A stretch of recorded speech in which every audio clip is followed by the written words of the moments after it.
Look forward Thank you to very hearing much. all about it. Thank you. Okay, so I'm going to share my screen, which I hope oh heavens, can you all see my slides now? Yes. Yeah. Which is more than I can. I don't quite know what's that. Oh, okay, here we go.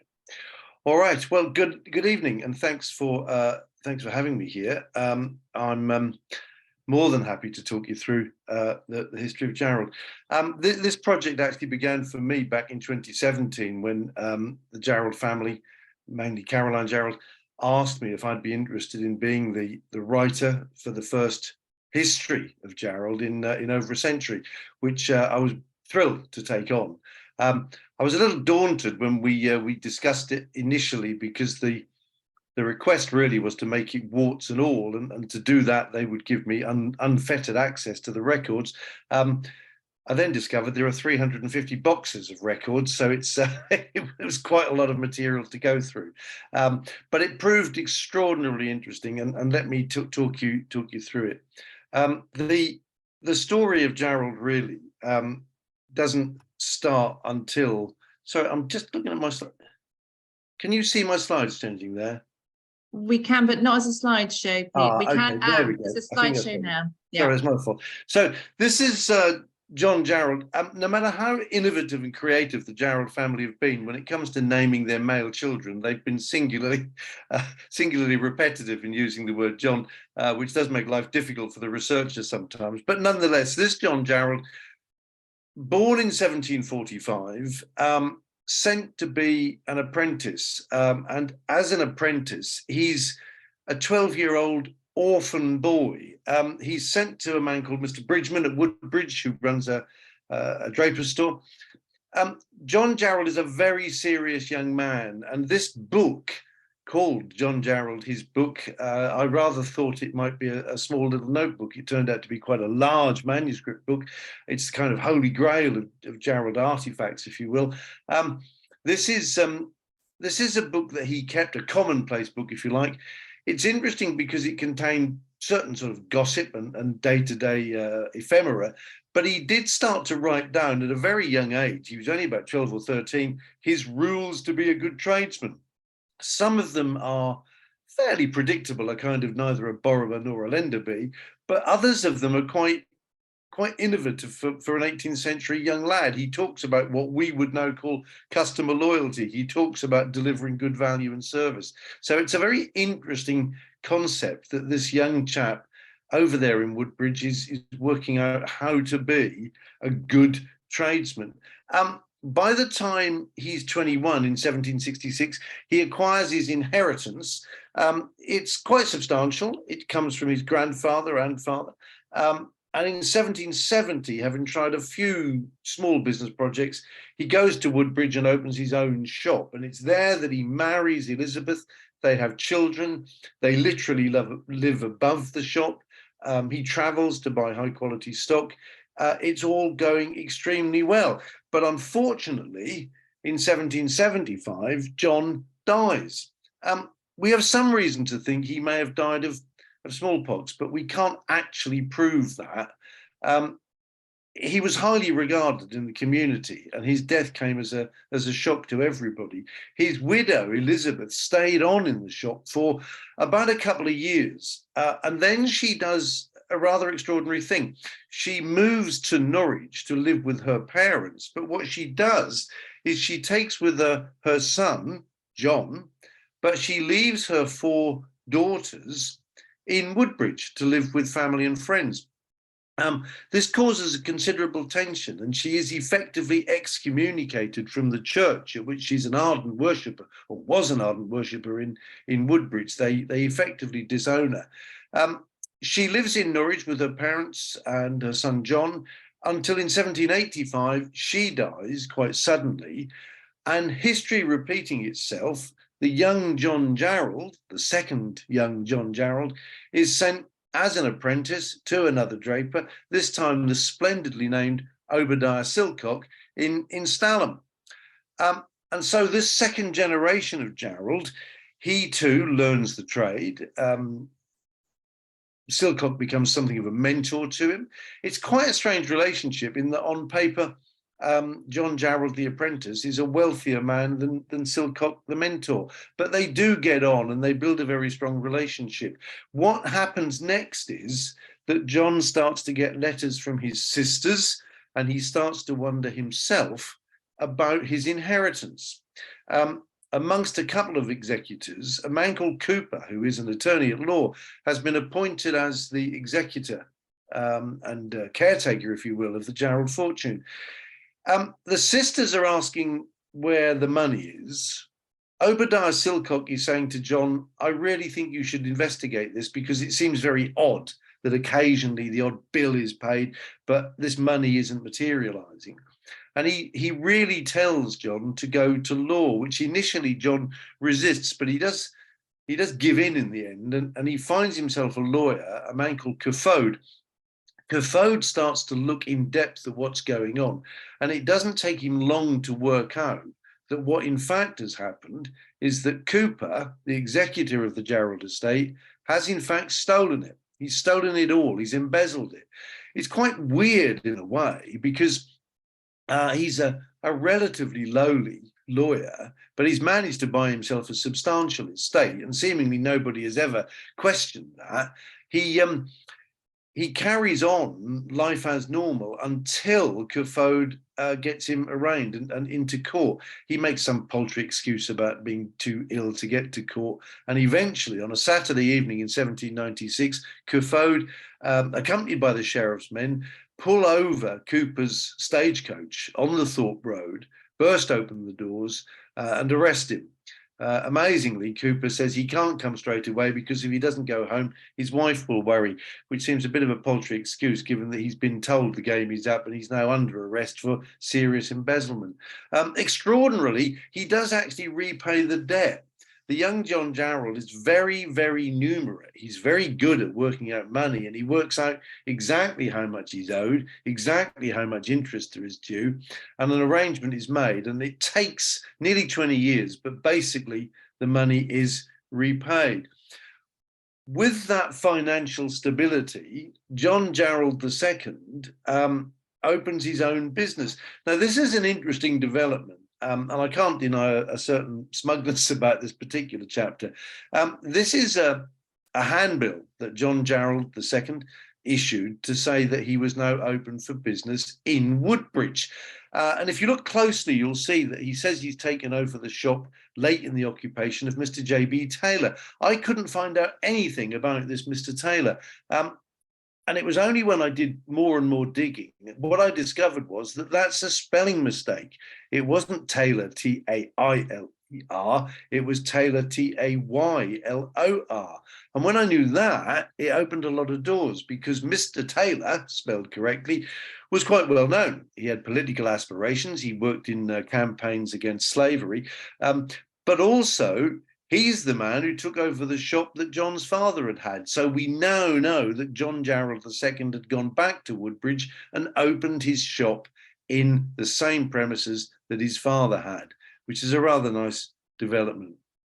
By 1805, determined to expand the business and also really find other challenges, John moves to a village called Dallinghoo. He takes over a farm. He's quite good at it. He builds quite a successful farm. The family settle there. He's running other businesses. He's using the buildings on the farm to try out all sorts of things, including printing and publishing.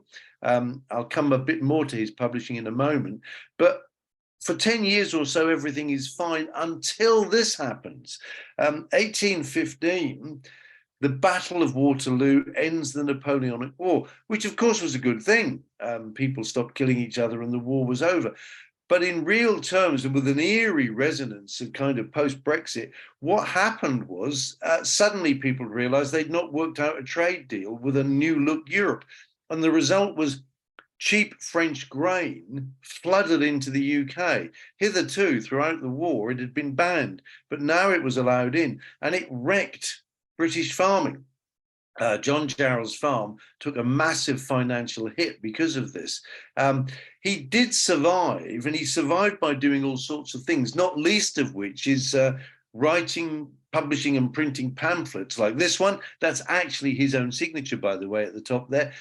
He would ride around the countryside with these pamphlets in his top hat, handing them out to whoever he could find. This one is about the curses, if you will, of mechanization on the farms, putting laborers out of work. He's passionate about these things. And in a way, what we see now are the seeds of Jarrold as printers and publishers, as well as retailers. By 1823, he's made another big decision, and he decides to move to Norwich, where, as you'll recall, he lived with his mother. He takes premises actually found for him by Obadiah Silcock. He takes premises in number 3 Cocky Lane. That's actually on the other side of the road to where the Jarrold building stands now. The exact addresses get a bit complicated. Names changed, street names changed, and street numbers changed. But it's roughly opposite where the Jarrold building stands today. And here he is respectfully informing friends and public that they've commenced business. He's very clever. He's opened a retailer. He's taken on all sorts of stock. He's got into musical instruments, and he's also started to supply schools. He's actually got into the education market at a very early and serious stage. Interestingly, and again, here is history repeating itself, when John Jarrold II moved to Norwich in 1823, he brought with him just one son, another John. He left his other sons and his wife back in Dallinghoo. They would subsequently join him, but there was an eerie resonance again of history repeating itself. By the time the family are settled in Norwich, in that building on Cocky Lane, we've got the 3rd generation. So these are John II's sons. We've got John James, Samuel, William Peitling and Thomas. Thomas is a hardworking man. We'll hear a lot more about him. William Peitling is an interesting character. He loves to travel. And we do have his diaries, and I've included transcripts of some of the diaries in the book because they're genuinely interesting. He had an uncanny knack for finding trouble. Wherever he went, he walked into trouble. He would go to France and walk into revolutions and riots. On one spectacular occasion, he even came back to Norwich and walked into a riot on Guildhall Hill, and that doesn't happen often. Samuel, very interested in the temperance movement, and John James, a very hard worker, but John James is very much his father's favourite by a long way. In fact, there will be a lot of tension as John Jarrold II still sees this business as Jarrold and Son, not even really recognising the other 3 boys. By 1846, things have changed dramatically. John's wife, Hannah, has been dead for 6 years. John James, his father's favourite, is dead. He died of an illness and dies quite suddenly. And the 3 brothers and their father are now at total loggerheads. To give you an insight into how serious that is, they are all still living and working in the same building. They have now moved across the road. 1843, they've moved across to the building we know today. Not quite in the same form, but it's on the same premises. But they only communicate in writing. The 3 sons and their father communicate only by letter. Now, bear in mind, this is not an age of emails and texts. You've got to sit down and take out your quill and your paper and your sand and blotting paper and sit down and write it. And that's how they communicate. The 3 sons are concerned that the business is not all it's appearing to be, and they really don't understand how they fit into it. They decide to seek help, and they bring in a man called Tillett. Tillett is a kind of young rock star lawyer in Norwich. He's got political aspirations. He's got a growing legal reputation. And the sons say to him, will he work out how the business is structured and what their father is doing? Tillett tells him he can't unless he's got the ledgers and the files for the company, and the sons come up with what sounds like a bizarre plan. On one of the days when their father is out circulating his leaflets, they will actually steal the files and take them to Tillett, which they do. And he takes some time to study them. And when he does study them and go back, he has a kind of mixed bag of news for the sons. Really, he says the business is healthy. Your father has been investing in property, which isn't wrong, but he could probably have told you about it. You, on the other hand, haven't exercised your strength as managers to take control of it, and this needs sorting out. It does get sorted out. The three sons agreed to take equal salaries, to barrel into the business, if you will, and really the father is kind of semi-retired, and he goes back to the farm at Dallinghoo. He will subsequently advertise for a female companion and appoint the one who makes the best cup of tea. By 1848, William, traveling a bit less now, is married. He marries Emma in Fakenham, where her parents live. And on that night, on the very night of their wedding in Fakenham, over in Wymondham, one of the most ghastly crimes of the 19th century takes place when James Bloomfield Rush murders Isaac Jermy. And I mention that because we'll come back to it in a moment for a separate reason. By this time, Jarrold have a London office. The publishing wing of Jarrold is now growing. They are serious national publishers. This slide shows their office at St. Paul's Churchyard in 1848, and it's quite accurate. But they moved so quickly, they expanded those premises, took on other premises, and had several places around the kind of publishing world in London over a very short space of time. But it's now growing very seriously into a publisher as well as printer and retailer. The next year, in 1849, James Rush comes to trial in Norwich for the murder of Jermy. Jermy was the recorder of the county of Norfolk. He was also the life president of what was still then Norwich Union. Rush had been a tenant farmer of his. They'd been bickering for years. And eventually, on this ghastly night, Rush goes to Jermy's house and he shoots him. He actually injures some other people as well. But one of the things he does to try and cover his tracks is he leaves some notes lying around, trying to make it look like other people were there. When the police arrest Rush and go to the room in the inn where he's staying, they find a notebook. And it looks like it's the notebook from which these pages have been torn for the notes to be left.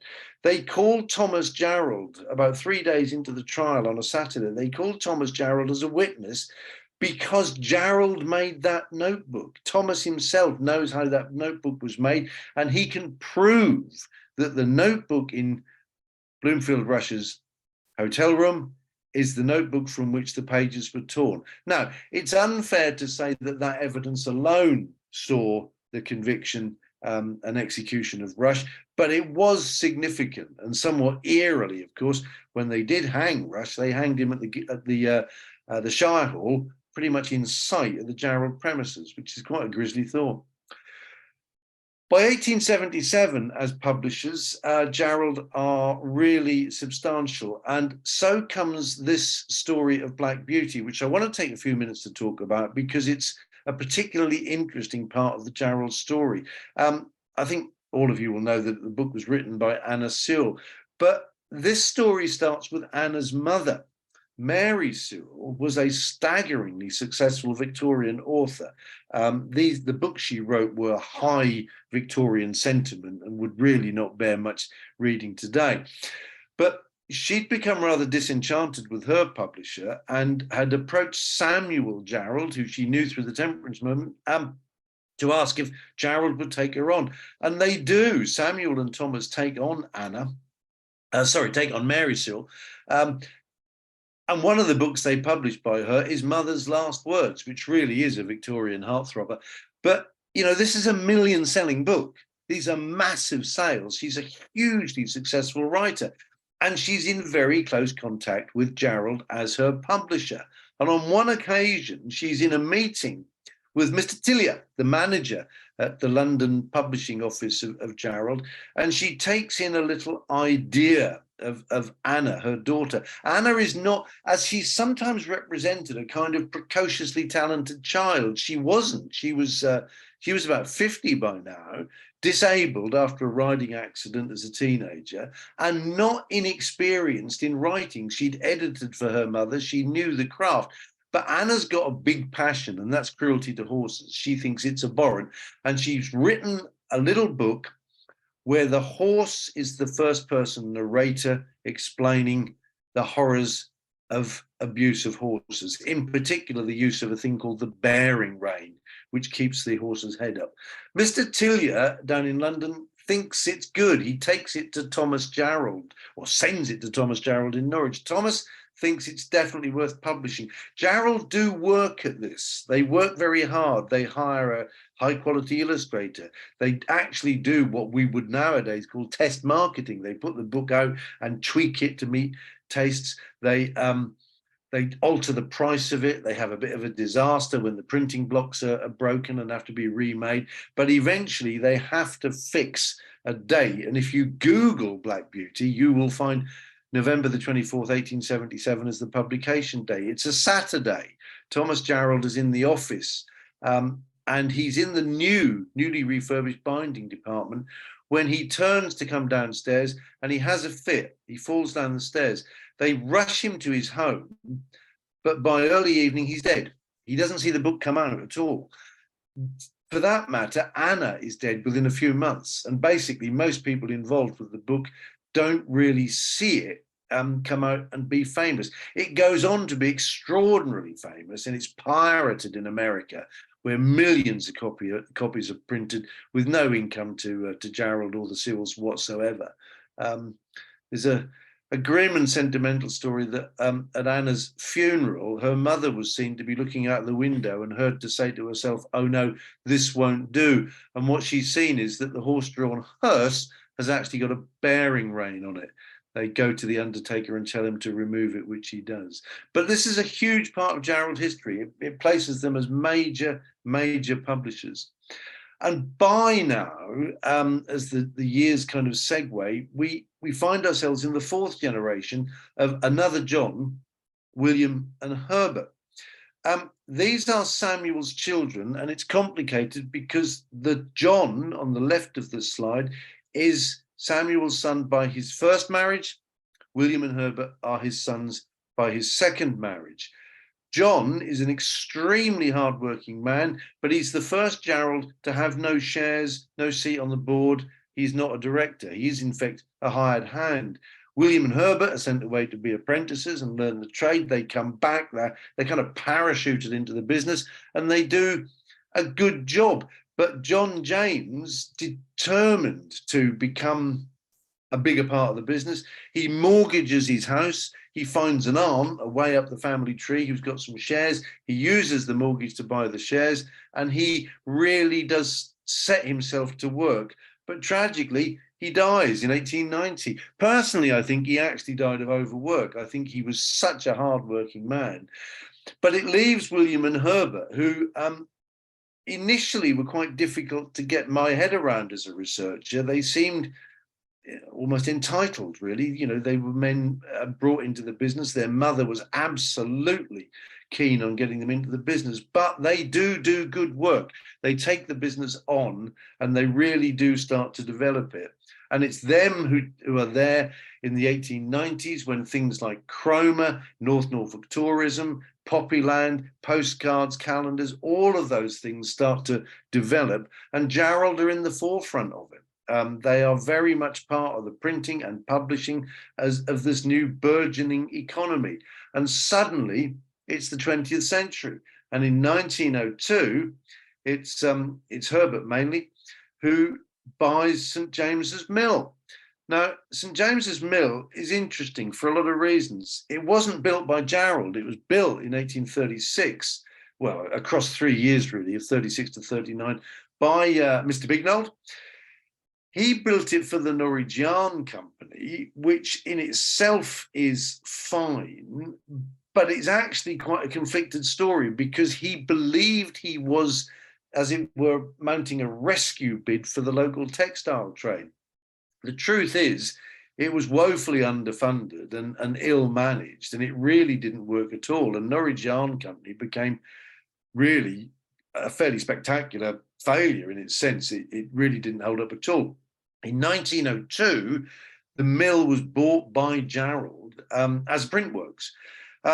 In truth, it wasn't that they'd made a mistake, but it didn't take William and Herbert long to realize they bought far more space than they needed. There was a lot of square footage there. And so they leased a big chunk of it to Cayley's. But by the outbreak of World War One, a lot of things are changing. And eventually the mill was sold to the government to be used for training purposes, not military training, but training post-war to help people learn new trades. In particular, disabled soldiers to learn new trades. And that carried on for some time until, and it sounds quite extraordinary in a way, but the Jarrold brothers go back and buy the mill back in 1933. And it's remained a part of the Jarrold Empire ever since, changing its role within it. It is a spectacular building, as you will well know, and it's got an extraordinarily colourful chapter in Jarrold history. A couple of years later, with the mill now doing everything they wanted at that original stage, really it's felt to refurbish the original frontage of the London Street store. By now, they've been on that site for 60 years or so. Quite quaintly, they still call it the Ye Olde Bookie Shoppy, which seems a bit weird. This is a glimpse of that building as it stood at that time.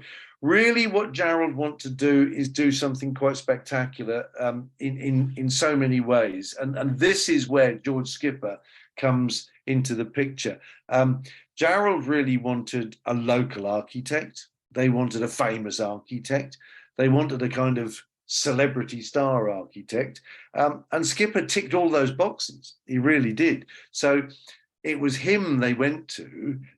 And as I'm sure many of you know, this building, which is now part of the Jarrold building, in 1904, it wasn't. It was George Skipper's office next door to the Jarrold building. So this was Skipper ticking another box that he was actually the next door neighbour. The reliefs on this building are of some interest. They show artisans, carpenters, bricklayers, and so on. It was thought by some that this was a kind of homage to the tradespeople. It's actually not. The bylaws forbade architects promoting themselves on their buildings, and George Skipper sort of found a way around it by putting artisans on the front of his building to give it a very clear signal that this was an architect's office. It's quite spectacular.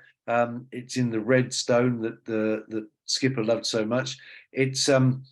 It was cutting edge technology. It had heat exchangers, it had central heating, it had electricity, it had all sorts of technology in there. And it was next door to this wonderful project he was now given to take on Jarrold. I mean, his reputation was already growing with the Royal Arcade and the Norwich Union building.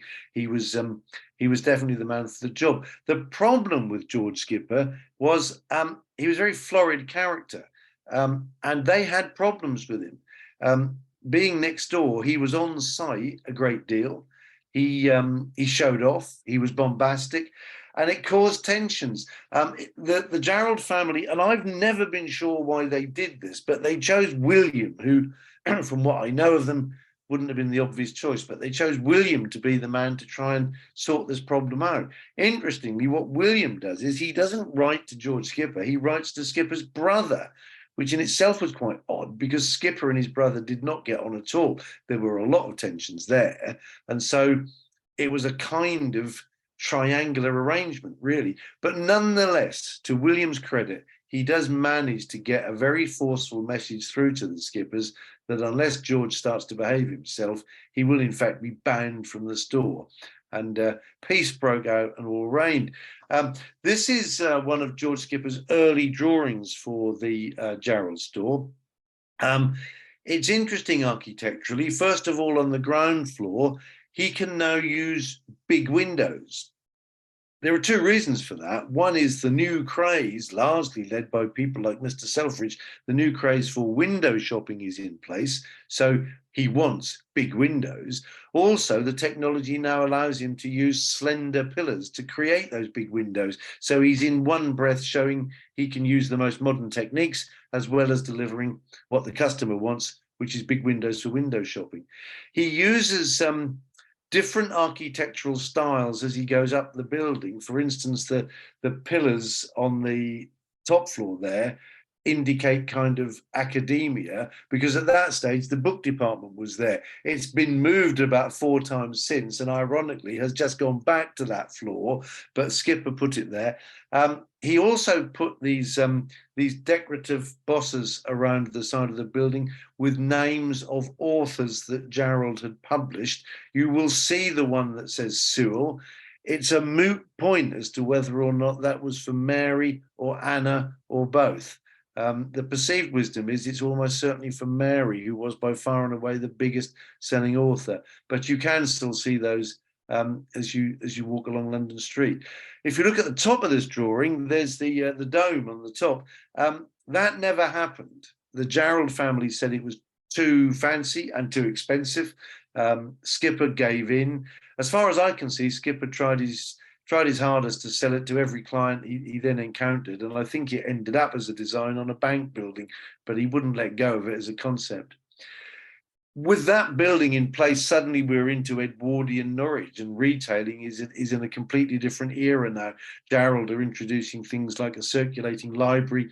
They're introducing different ways of selling. They're also introducing what I sort of think of as a kind of internet cafe before there was the internet. They've got a room where you can use the telegraph machines, you can read the newspapers. So it's a kind of bringing business people into the store, where of course they will eat and drink and buy. So it's very, very sophisticated marketing. But eventually 1914 ends that Edwardian dream. You'll be familiar with the phrase, it'll all be over by Christmas. It was interesting, people genuinely did believe that, and this is Christmas 1914, where there is little sign of concern. Santa is there are big crowds, everything's good, there are new gift catalogues, because the inertia had been that it's all going to be all right. But sadly, of course, it didn't work out that way, and another 4 years of terrible war ensued. By the time we get between the wars, Jarrold are really strengthening their game at every level. And this is an advertisement, not actually showing the store, but showing one of the great trade exhibitions they attended. They were very good at these. They created a gift of a purse for Queen Mary, which was presented to her at one of these trade shows. It was a very sophisticated marketing approach. I did find some correspondence. You can see in this slide the phrase "all British made." I found some correspondence from a lady who'd written to to Herbert through the columns of the Eastern Daily Press to say, your advertisements say your product is British made. I've been to your shop and you have some German alarm clocks. And Herbert had written back to the lady through the Eastern Daily Press to say, yes, what you need to understand is that British alarm clocks are very expensive and totally unreliable. German alarm clocks are very cheap and very, very reliable. And not all of my customers have got time and money to waste like you have, which was quite a splendid piece of repartee, really. It's Herbert's son, John Jarrold, who really takes up the reins in the 1930s. This John is literally in a board meeting with his father, Herbert, when Herbert has a heart attack and dies before help can arrive. This John is different in many ways. He's, first of all, he's on his own. He's not surrounded by brothers. Secondly, he's less of a retailer and more of a scientist. He's absolutely destined to become the head of the print wing. And John is determined to prove all sorts of things. He's got a lot of vision about how printing can be changed. And one of those is the 35mm transparency, which I'll come back to. In 1948, he buys from America the mighty Harris printing machine. This is a massive machine. It gives Jarrold the biggest sheet-fed machine in Europe and the biggest sheet of paper on which to print in Europe. He can now print at massive speed in massive quantity.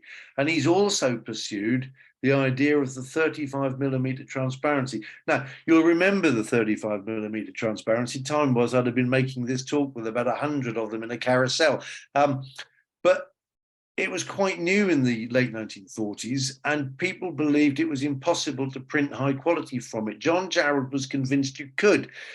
He went to America, he talked to Eastman, he talked to Kodak, and what he discovered was it's not the transparency, it's the kit you need to turn the transparency into a printing plate. And once he'd done that, he had revolutionized the world of print and put Jarrold into the lead as a world-class printer. He's now got that technology, this machine, and Jarrold are now leading the world as printers of magazines, calendars, and all sorts of publications.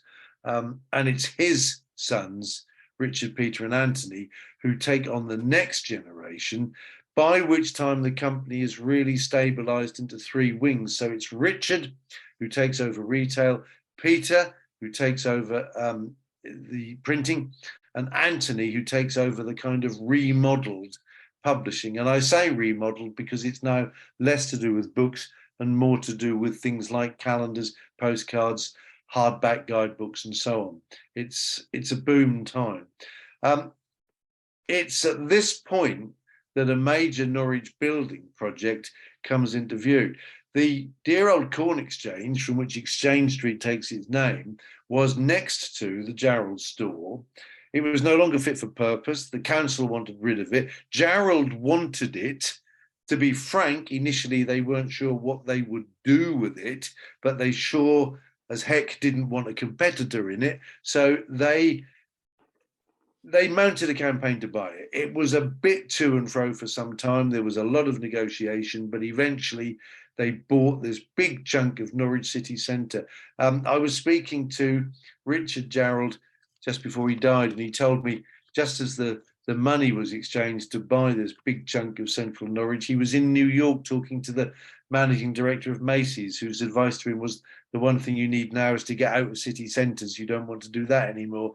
He said, I thought I might have made the biggest mistake in my life. He hadn't, though, because this now consolidated this giant building, allowing them to do things with the fashion counters and all sorts of things. Now came the era of the in-store boutique. Is the eye-catcher boutique, very late 60s, early 70s. They're leaders in the field at this. The pen counter, the Jarrold family tease me about this, but I always insist on including it because so many people from these parts bought their first fountain pen for school from the Jarrold pen counter. And it's very, very fondly remembered. It comes up in research all the time.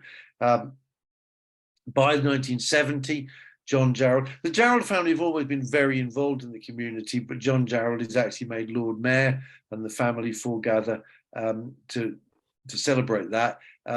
They've always been philanthropic, and this goes back to the early 19th century and certainly carried on. As the 80s and 90s progress in their now quite substantial estate of buildings, printing becomes a huge concern. There is massive investment. They're now world-class printers of magazines, including Harper's Bazaar and so on. They print books. They're much sought after printers of books. There is, to be honest, tension. Some publishers don't like another publisher being a printer and vice versa. They are massively important holiday guide and brochure printers, and they now start to dominate those pre-internet mail order catalogues. The reason they dominate it is because those mail order catalogues, as I'm sure some of you will remember, had thousands of products and hundreds and tens of thousands of prices. They need a ferocious attention to detail. Some printers are too frightened to do it. Some printers do it and get it wrong. Jarrold are very, very good at it, and they start to become world leaders, and it actually then spills over into industrial catalogues as well. In retail, the investment carries on. The building work now carries on apace as London Street is developed even more. It allows escalators and fashion departments. The furniture department arrives. The restaurants are developed. The beauty department, which I'll come back to, starts to take shape. And the development of the office equipment wing starts to take place as well, which is another department, if you will, of the entire company. In publishing, it's now pretty much entirely calendars and postcards, the guidebooks, hardback books. Some of you may remember it was a book called Timpson's England. It was on virtually every coffee table in the country, and that was a major success for Jarrold. I've included this picture because it's it's quite rare in its way. This is a moment where the 6th, 7th, and some of the 8th generation Jarrold are all together at St James's Mill, taken in 1995. So we've got some who've now sadly passed away, and some who are very young in this picture are now growing up. But it's interesting that here we are in 1995, still very much a family, 3 generations extant and within the business at the same time. By 2003, an interesting development occurs in terms of the property and the building. Some of you may remember that little shop on the corner of London Street and Little London Street as being Dunn's the tailor. It had been so for years. For all sorts of legal reasons, Jarrold had never been able to get hold of that.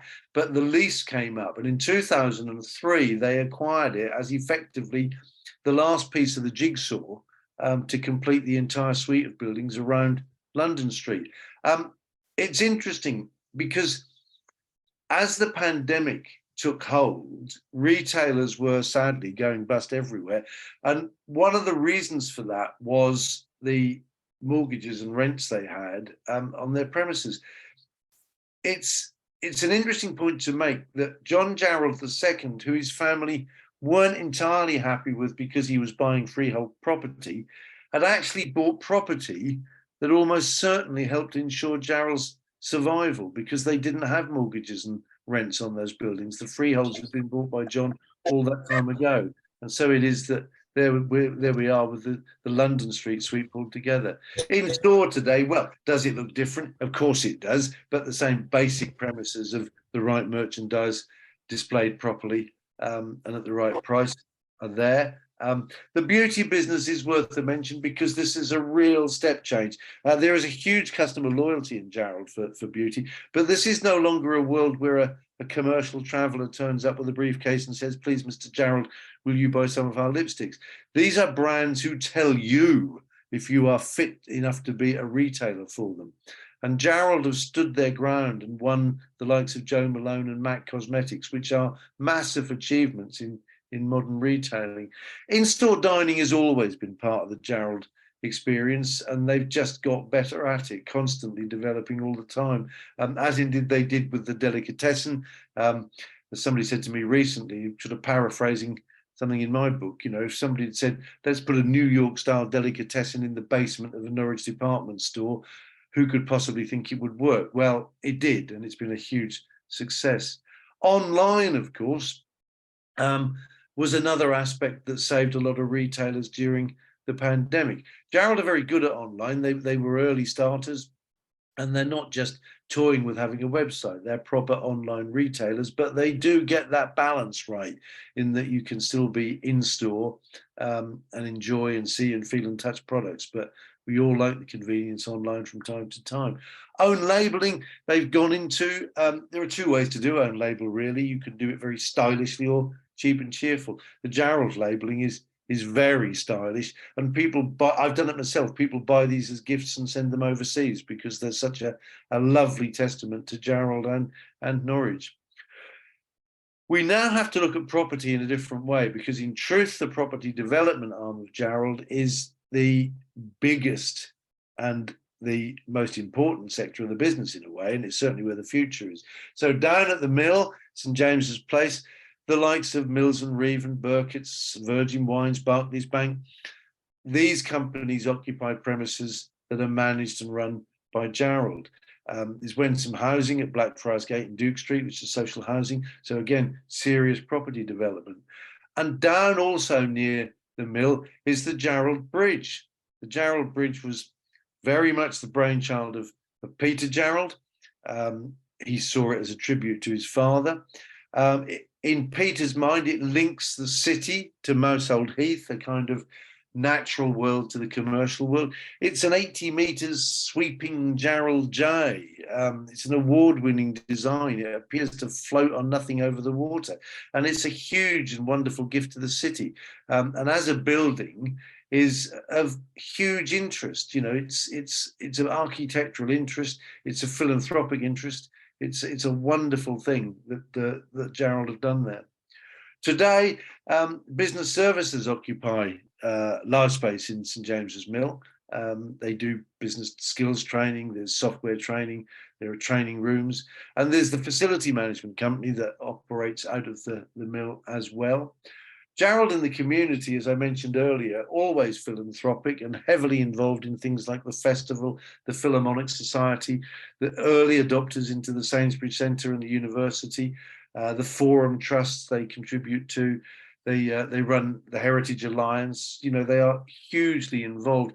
And there's also the John Jarrold Trust, which in itself is a wonderful thing. Established in 1965, again really by Peter Jarrold, and again in memory of his father. It distributes some £80,000 a year or more to good causes, mostly to benefit people of Norfolk and Norwich in arts and education. The money comes from a stock of shares in Jarrold that were ring-fenced by Peter, so that any income from them always goes into the trust and is used for charity. And up until 2020, into 21, over £4 million had been distributed to those good causes. And so we got to 2020. Here is the book, What I Wrote, as somebody once said, on display. We never dreamt, of course, that in March 2020, as we did the launch for this book, the first for a century, the previous book had been in 1923. We never dreamt that we were on the brink of the pandemic, but Jarrold did survive it. Retailing has changed, of course, but the company has changed enormously, but it is a bastion of commercial success, and it is still family owned as a business, and indeed here in Norwich, where we're rapidly approaching another anniversary, because it'll soon be a couple of 100 years since they arrived in Norwich. So it really only remains for me to say thank you for listening. I hope you've enjoyed it. It's always slightly daunting talking to a picture of myself and not the audience. So I'm hoping that you've all seen it and enjoyed it. And I'll now stop sharing my slides and hand myself back to Mary. Thank you very much indeed for listening. Thank you very much indeed, Pete. I mean, that was a jolly good advertisement for Jarrold's and very, very